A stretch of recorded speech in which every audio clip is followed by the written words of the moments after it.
আজকে যারা পরাজিত শক্তি অপশক্তি তারা এই সরকারের এই অন্তর্বর্তীকালীন সরকারের সভা ঘোলা পানি তৈরি করতে চাচ্ছে। আপনাদেরকে সজাগ থাকতে হবে। আজকে বাইরে কোনো হিন্দু সম্প্রদায়কে পুঁজি করে তারা তাদের কায়দায় রাতের অন্ধকারে ভেঙে আজকে বিএনপির উপরে এই দল গড়ানোর চেষ্টা করবে। তাই আপনাদেরকে সজাগ থাকতে হবে। কেন্দ্রের নির্দেশ মোতাবেক আমরা আজকে থেকে এখন থেকে প্রত্যেকের এলাকাতে হিন্দু মন্দিরগুলি আছে, আমি আমার ইউনিয়নে যেমন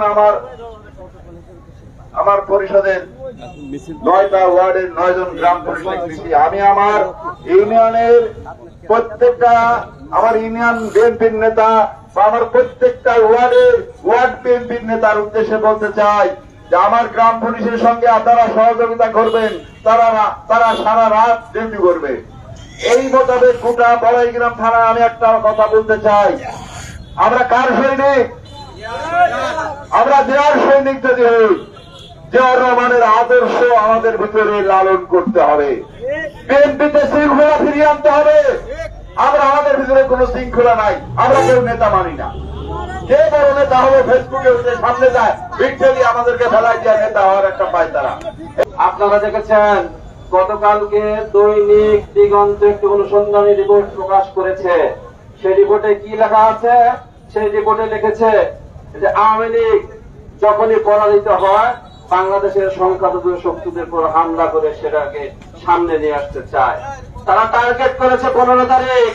তারা যেহেতু সামনে আসতে পারবে না, লেভেল ছাড়া যে আওয়ামী লীগ আছে তাদের পদ পদবি নাই, তাদেরকে দিয়ে সংখ্যালঘুদের বাড়িতে হামলা করাবে। আপনারা কি হামলা হতে দেবেন? সংখ্যালঘুদের বাড়িতে হামলা হতে দেবেন? বাংলাদেশ জাতীয়তাবাদী দলের একটি নেতা কর্মী জীবিত থাকা অবস্থায় কোন সংখ্যালঘুর বাড়িতে আমরা হামলা হতে দেব না। আগামীকাল 15 তারিখ বাংলাদেশ জাতীয়তাবাদী ছাত্রদল যুবদল এবং বিএনপি নেতৃবৃন্দ পাড়ায় মহল্লায় অবস্থান করবে। কোন আওয়ামী লীগকে কোন প্রোগ্রাম করতে দেবে না। প্রিয় ভাইরা আমার আরেকটি কথা বলতে চাই, বাংলাদেশের অর্থনীতিকে যে ধ্বংস করেছে, মানে ধর্ষণ করেছে, বাংলাদেশের আইন ব্যবস্থাকে যে ধ্বংস করেছে এবং ধর্ষণ করেছে, সেই 2 চোর গতকালকে গ্রেফতার হয়েছে। আপনারা জানেন বাংলাদেশের আইন ব্যবস্থাকে ধ্বংস করেছে আনিসুল হক।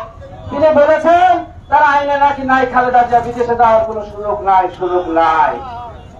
সরকার পদত্যাগ করার পর খালেদা জিয়ার সুযোগ কি হয়েছে? খালেদা জিয়ার মুক্ত আর কোন কারাগারে নেই। প্রিয় ভাইয়ের আমার, বাংলাদেশের অর্থনীতিকে যে ধ্বংস করেছে, আমি মহান রব্বুল আলামিনের কাছে ফরিয়াদ জানাই। শেখ হাসিনা পালিয়ে গেছে ক্ষতি হয় নাই, সালমানের ব্রাহ্মণকে গ্রেফতার করে বাংলাদেশের সেই উপকার হয়েছে।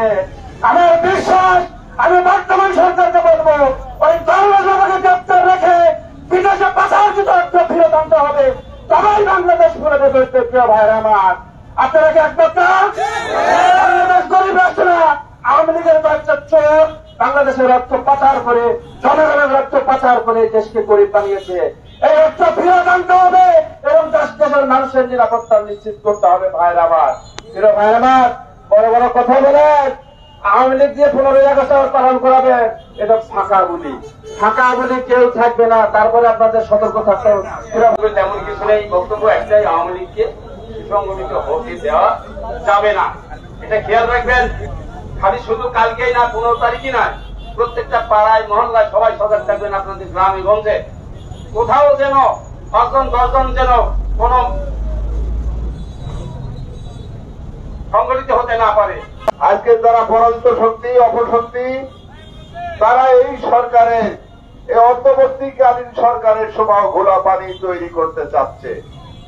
আপনাদেরকে সজাগ থাকতে হবে। আজকে বাইরে কোনো হিন্দু সম্প্রদায়কে পুঁজি করে তারা তাদের কায়দায় রাতের অন্ধকারে ভেঙে আজকে বিএনপির উপরে এই দল গড়ানোর চেষ্টা করবে। তাই আপনাদেরকে সজাগ থাকতে হবে। কেন্দ্রের নির্দেশ মোতাবেক আমরা আজকে থেকে এখন থেকে প্রত্যেকের এলাকাতে হিন্দু মন্দিরগুলি আছে, আমি আমার ইউনিয়নে যেমন